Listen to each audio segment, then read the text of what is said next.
I want to get a couple of spots to melt into the background now on the flower. And so I want to be very careful when I do this. I'm going to just use my smaller brush so that I'm sure that I don't get too carried away with the color. I want this corner of the petal to kind of melt down into the leaf. So I'm going to actually take and use black, thin it with extender, and I'm going to take the black from the background, just drag it in a little ways into the corner of that petal, and then soften that right into that purpley area so that that edge disappears. I want it to disappear right into the background.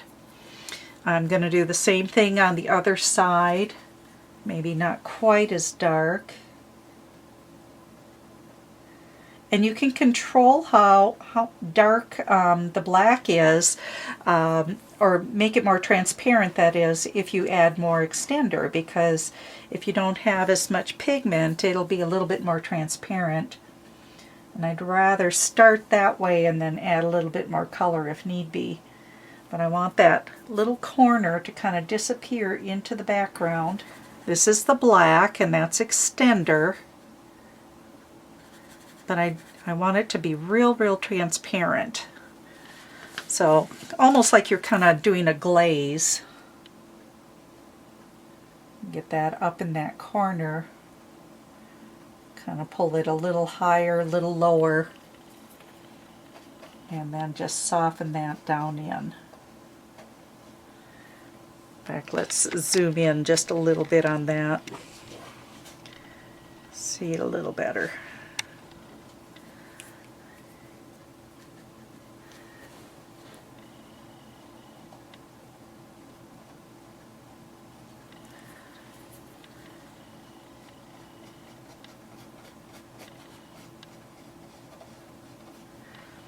Okay.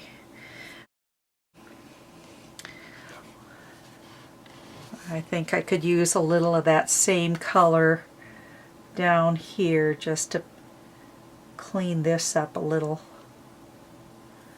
down in that little hole.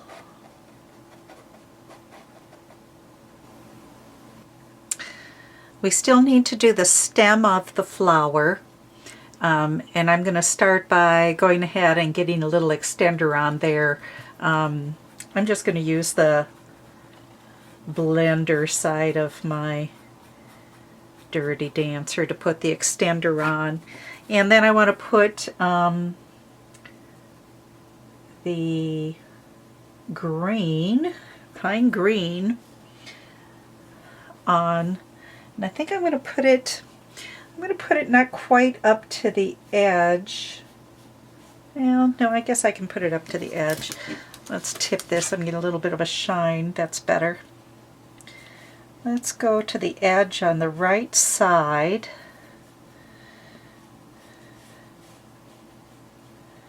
Just kind of sketch that in there.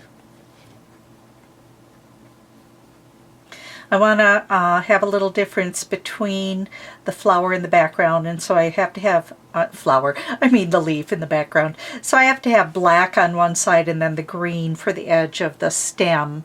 If I don't, one has to be light, one has to be dark in order for them to show up. So if I don't, I can always come back with a little bit of black in that area.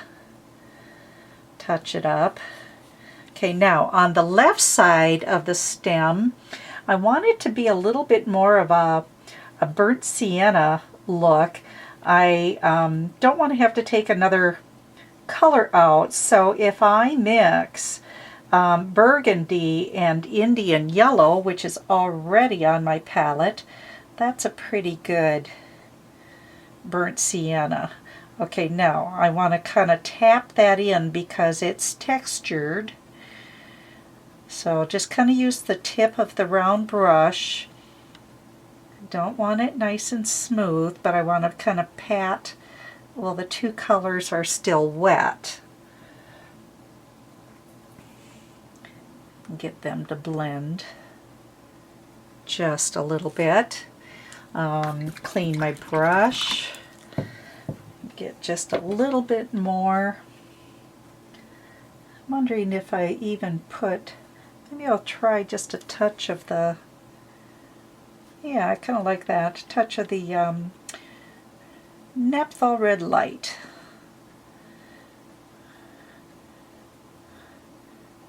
Just kind of tapping it in so that it's a little bit rougher texture. You don't want it to stand out too bright, but just enough so that it shows up. And I actually, I do think that right side is maybe standing a little bit more than what I want. I'm going to tap a little bit of purple over there. Tone down that green just a little bit. There again, just kind of little marks. Not a solid line or anything. And then I will go back with just a little bit of the black with extender in it so that I can clean up the edge inside the leaf area.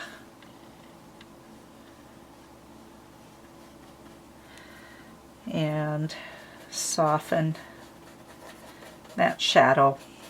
And definitely take a look at, you know, all of your black shadows and see if any of them need to be touched up a little bit. I'll get a little more under the flower there so that it kind of softens in a little more. Okay, now I'm ready for my border. And I'm going to zoom out here so that you can see. Now it's important that you really blow dry your design before you start in on this step. So I'm not going to tape over the stem until that has dried. But what I've done so far is I've put Scotch Magic tape along the outside edge. Okay, and then I'm going to put it on this remaining edge. And I usually just put it right up against the edge itself. Tape that down.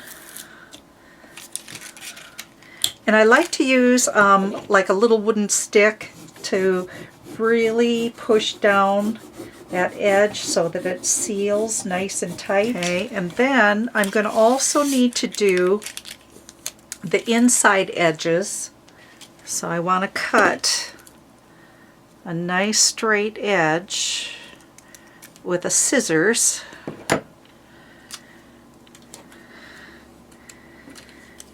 So I'm going to put the tape on top of the design this time in those corners. Okay, and I'm going to wait on the bottom edge only because I don't want to get that wet. Okay, now what I do is I start out with kind of a turquoisey blue color. This is supposed to be like oxidized metal. When the air hits it, metal oxidizes and kind of turns a little bit turquoisey. So I have the Americana Desert Turquoise. And I'll start by putting that on around the border first. It's okay if it's transparent. Alright, I've finished taping all the edges to do my border. I've base coated it with just one coat of the Desert Turquoise. And now I'm going to add my metallic color. So I'm going to go back and use my angle brush again. Like a 1/2 inch angle brush is good. Get the water out of it. Don't need extender anymore. Okay, I'm going to start with metallic gold, and I like to use the Emperor's Gold, but there's all kinds of really pretty metallics out there these days, so pick your favorite. And I've got quite a bit of paint on my brush, and I'm going to think about the letter X. I'm just slip slapping this color on, not worried about getting ridges, and apply this generously throughout the whole empty part of your design, not trying to cover up absolutely every single crevice. A little bit of the turquoise here and there showing through is just fine. All the way around.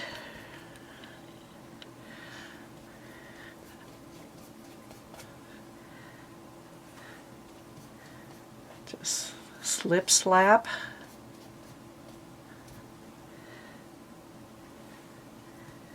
This is the fun part. I love doing this border. It's so quick to do and it's so effective. I think the color is fun. It's hard to imagine at this stage what it's going to look like when I pull that tape off. Okay, now clean my brush, wipe it off on the towel, and then I'm going to get some of the white pearl metallic. There again, it's a DecoArt Dazzling Metallics White Pearl. Pick that up. Now I'm going to do a little less of this. Same technique, just kind of slip slap it here and there.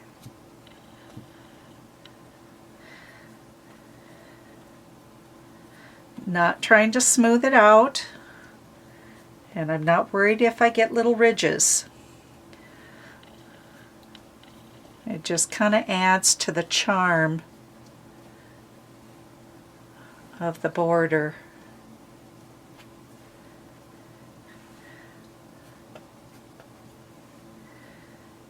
Almost there. And if I get too carried away and I want to go back, put some gold back in, I can sure do that. It's your piece, you just have to like the color.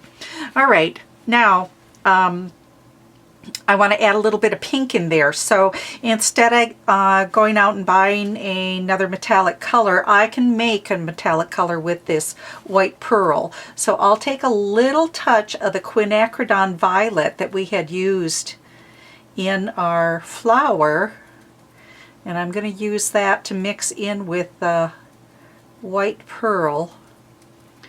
So I have a nice soft pink metallic color. And I'm going to do even less of this.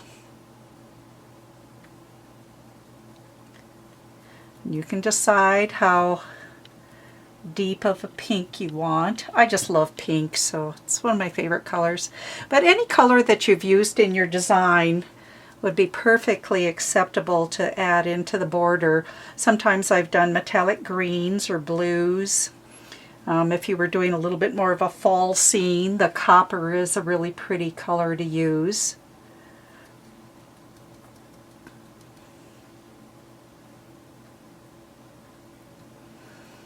And there again, if you feel you've gotten too carried away and you want to go back, get a little more gold back in, you sure can.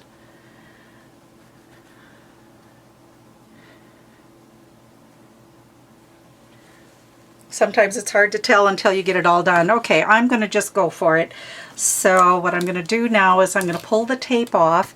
It's still wet, and that's just fine. Let's see if I remember which directions I pulled off first.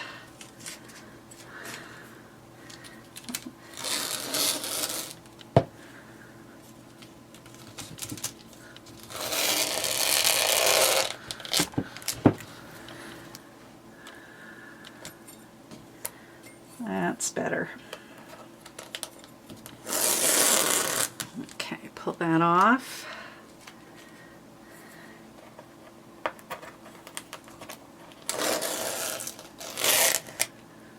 All right, so that's my extender blending method doing the exotic orchid.